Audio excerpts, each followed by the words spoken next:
Hey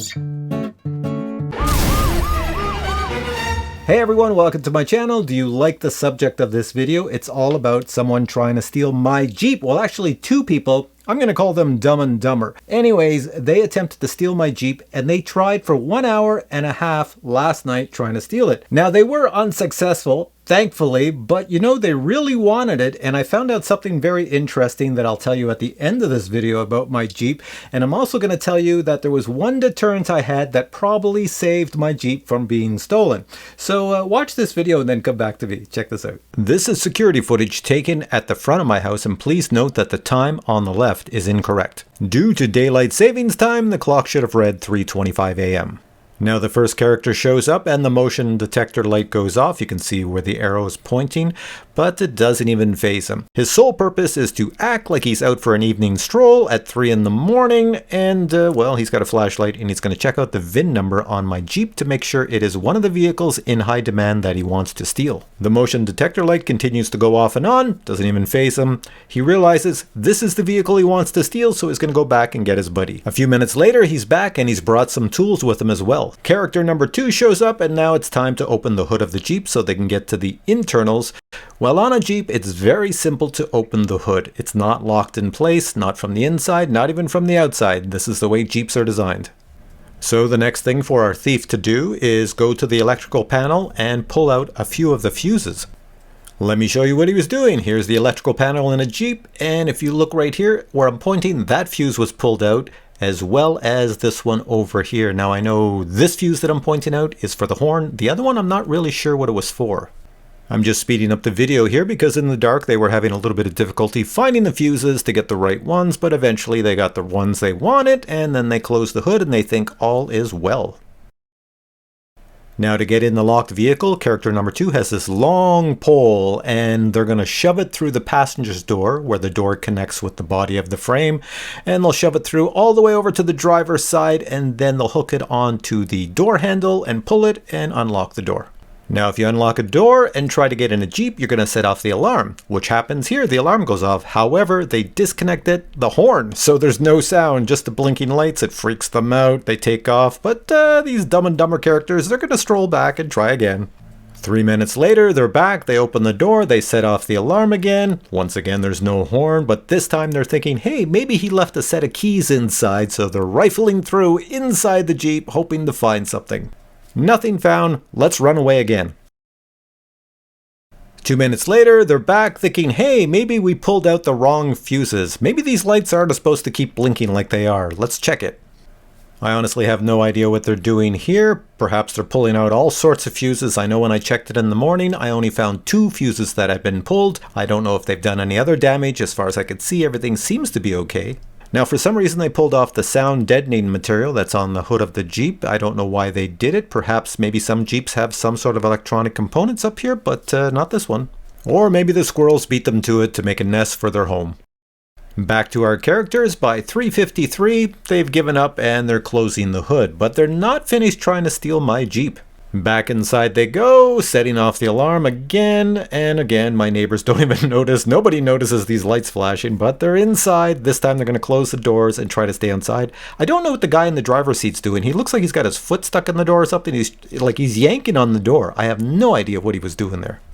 Now, I'm sure these guys were really tired after all that work because they sat inside my Jeep. Take a look at the time. It's 4:03 in the morning.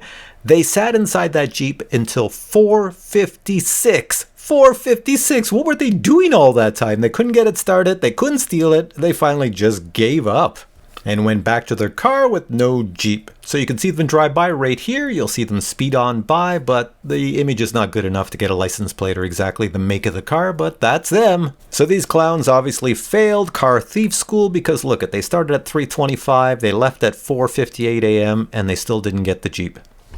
Looking around my door on the passenger side where they put the rod in, where the door meets the frame, I don't see any damage, at least nothing I can notice. The only reason I knew somebody had tried to steal my Jeep is because when I got up in the morning to take the Jeep for a drive, this here area, the passenger seat, was pushed all the way to the rear.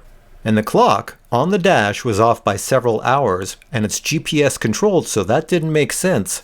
Now, I believe they also played with the OBD, the onboard diagnostic tool, which is right here, but I can't prove anything. I don't know if they messed up anything. I'm going to have to take this car in and get it checked out. All right, first stop is the police station to go and file an attempted theft report. Here I am at my local police station, Ottawa Police up there. I'm going to go in and file a report. Got all my paperwork, see if they're even interested. I'm at the police station and now I'm filing the report. The young lady's taking all the information. I'm not going to put her on camera because this is a police station. And it sounds like there's been a few attempted thefts or even thefts in my neighborhood. So, all right, finished with that. I filed my report. I do have to send an email with a bit more details. I gave them the video file. What they told me was pretty interesting. They said that there has been multiple Jeeps stolen in my area every day of the week. This week, last week, the week previous. And the most popular Jeeps stolen are the pickup trucks, and once you know it, that's exactly what I have, so it is pretty popular. So now the next thing to do is go to my hardware store, or my Canadian Tires we call it here, and buy myself a steering wheel club, another deterrent. Using an app for the store, I'm taken right to where the product is. This is the club. It comes in multiple formats. Many of you have seen this before. You put it on your steering wheel. Is it a deterrent? Well, kind of. Now, for some of you watching this video, you're probably going, what's the big deal? We have car thefts in our neighborhood all the time. I've had my car stolen 20 times, you're probably saying to yourself. However, in my life, never had a car stolen. My neighbors have never had a car stolen. We don't have car theft that much in my area of the world. And because of that, usually the cars that are stolen are like a Lexus or all those really popular Toyotas or Honda brands. But when it comes to a Jeep or other cars, not really, not that often. So I was surprised to learn that the Jeep Gladiator pickup truck, like I have, is super high on the list of vehicles in demand overseas that need to be stolen in my area. So that means the thieves will be back to try to steal it again. So you saw in the video, I did go get myself the club. It doesn't matter which one you get, because if I get the most expensive one, super thick metal that you can't cut through, it doesn't matter because the thieves just cut through your steering wheel. They ignore this and then they remove this. But as I mentioned at the beginning of this video, there was one deterrent that stopped them from stealing the Jeep. You know what that was? This thing here, this little box. This is a Faraday box. I got it off at Amazon for like $25 Canadian. You can buy it in the US for like $13, I think. You just put your car keys inside. So what happens, your key fobs, that's what everybody has today for vehicles. I have 2 of them. You put them in this box, you close the lid. The signal that this key fob produces stays inside the box. So the car thieves that were trying to steal my Jeep, you could see them inside. You could see the lights flashing. What they're trying to do is they're trying to ping my key fob to try to get my key fob to go off so they can steal the code. But if they can't access the key fob, they can't steal the code, they can't start the car. So it's a good Samaritan to everybody. I'll put a link to this below and you can go check it out. Like I said, in the US, I think it's like 13 bucks. In Canada, it's like $25. And I'll put a link to the club as well.